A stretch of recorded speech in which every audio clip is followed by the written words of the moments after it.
Grace, mercy, and peace belong to you. They're free gifts from the one who was and is to come. Amen. As Cammie and I edge closer to departure next Sunday, I hope you realize that I've tried to leave you with what I pray is a renewed sense of what it means to be God's church.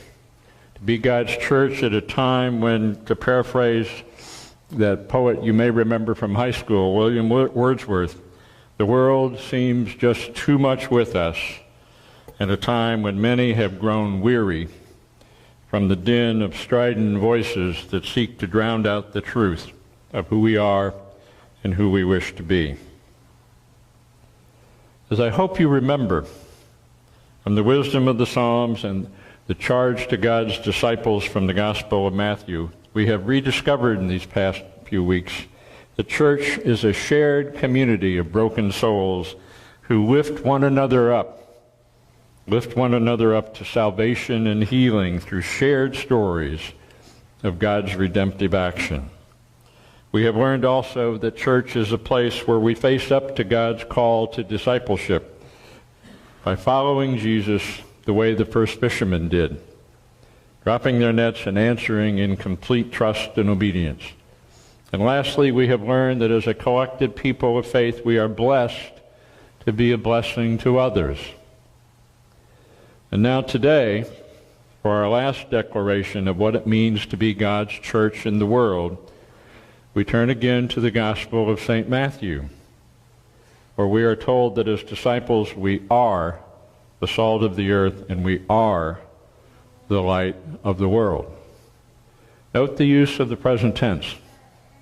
The Gospel writer doesn't say we will be salt and light to the world if we lift people up, if we answer God's call to obedience, and if we live as if we really understand that we are blessed to be a blessing.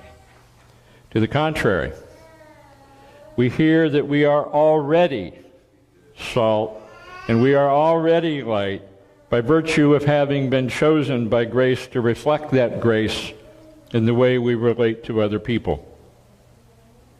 The Beatitudes we talked about last week are not commandments from God, and I ask you please not to read them that way, but they are blessings bestowed by the Creator in the here and now, today. In practical terms, as someone once said, church is the only organization that I know of that exists for people who aren't its members. We as the church exist for the benefit of the world and not as some alternative society that functions as a refuge from the world or a safe haven from injustice without directly challenging unjust authorities. Nor are we a private club for members only. Jesus' charge to his disciples reaffirms the spiritual underpinning of a very basic psychological truth, which is that we tend to become what we are named. We tend to become what people call us. Call a child bad enough, long enough, and he or she will believe you and act bad. In the same way, call someone good or useful or dependable or helpful or worthwhile or blessed, and they will most likely grow into that identity and behavior. When disciples are called to be the salt and light to the world, they have been given the gift of God's affirmation and trust. We have been given that gift of affirmation and trust. Just sit with that thought for a moment. Because so many of us of a particular generation have been taught that the only point of church is to collect your green card for entrance into heaven. That's the only reason to come to church. That's how I was taught when I grew up. I believe it's impossible to overstate how wrong that notion is, and still is. We stand today at this intersection, the intersection of faith and a highly politicized culture. But then as faithful over the centuries, we have always stood where the street and the sanctuary come together. For that is our place. That is our role. That is our calling and our challenge. To believe otherwise is to claim an alternative fact, to use a current buzzword, which belies the reality of our empty pews. For centuries, the faithful have struggled to define their role in society. How to be in the world, but not of the world. How to protect our authenticity as Christians amid the cultural and political chaos that seems to surround us. And that chaos is little different than what it was in the early days after the crucifixion and resurrection. Faith versus culture. Sometimes it's hard to know which influences which, and especially when some voices short-sightedly declare that the church shouldn't be involved in things that are too political. And many voices tout the virtue of separation of church and state without really even understanding what that means and what is at stake. But I don't believe compartmentalizing faith represents the voice of Jesus. The challenge posed by the first century church back then to the 21st century church today is this: how to balance the reality of knowing the church cannot change the world with the obligation of God's human agents, that's you and me, to make right what we can until the dawning of the kingdom. Well, that is what I came to teach you, Jesus said. I am with you, one soul, one pain, one doubt at a time. We have never, my friends, been called to be unengaged or disengaged from the world. That is a false notion of what Christianity means. We have been called by the gospel to be actively involved in living the truth of the gospel message as if we really believed it. The question today is the same as it was back then. Do we really believe what we profess? And if so, what are we doing about it? Even in Matthew's day, public issues confronted the church.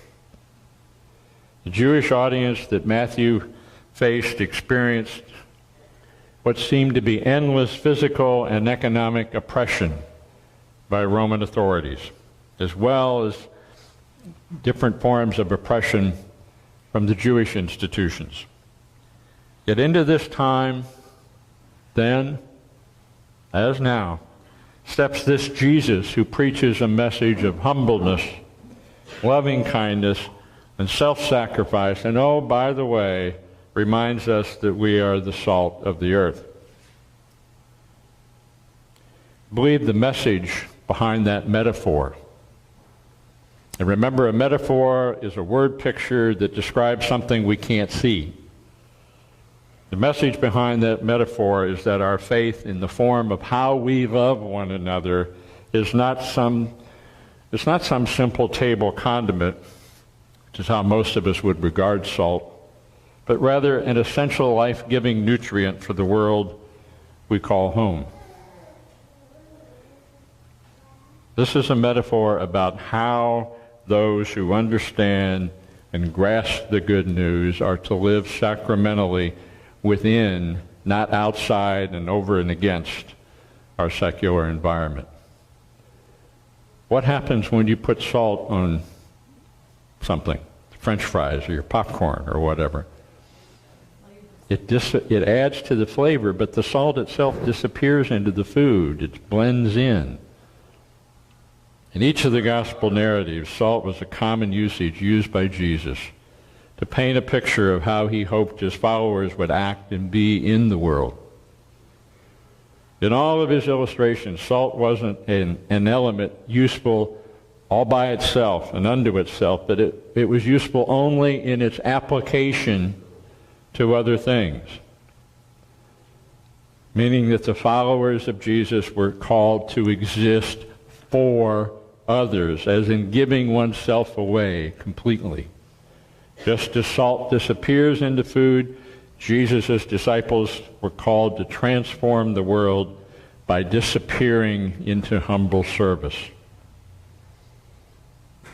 Much the same way light functions in order for us to see. Our modern eyes can't imagine a world without light. For us, light is only a switch away. But in the ancient world, when night fell, it was really dark. The people groped, to use a phrase from Isaiah, they groped like a blind man along a wall. Ever get up in the middle of the night and you feel a little disoriented and wonder where you are, and you start reaching out for something to guide you through the darkness. In Jesus' usage, light is not simply to allow others to see what they wish, but is for others to witness acts of justice that the followers of Jesus perform. And beyond that, to allow the audience to recognize the cause of those actions, or the God of heaven. The wonderfully thoughtful writer Annie Lamott wrote about light this way, and allow me to quote, "The thing about light is that it really isn't yours. It's what you gather and shine back. And it gets more powerful from reflectiveness. If you sit still and take it in, it fills your cup, and then you could give it off yourself." And then she added this wonderful little illustration. Lighthouses don't go running all over the island looking for boats to save. They just stand there, shining. But as someone else said, we who are called to be salt and light, we who are called to be the church, have tended to cluster our salt and concentrate our light to the exclusion of others and often to the benefit of none. Far from endorsing a passive role by which the church limits its contribution to social justice through the construction of alternate societies, we're just going to pull the steeple over our heads and pray for those poor folks. Matthew's gospel presents an expectation that the followers of Jesus, the ones who have experienced this amazing gift of love and new life and community, that they are called to reflect that grace in the way they relate to others. We're called to give back what we have received. So, my friends, I hope this makes sense. As Cammie and I prepare to take our leave, my charge to you is to ponder in this next phase of the life of St. John, to look forward and outward and not inward. Look to where the community's greatest need may be, and move heaven and earth to shine the light of your collective presence as the body of Christ at St. John on that need. And I pray that you lose yourself in the process. May it always be so. Shalom and amen.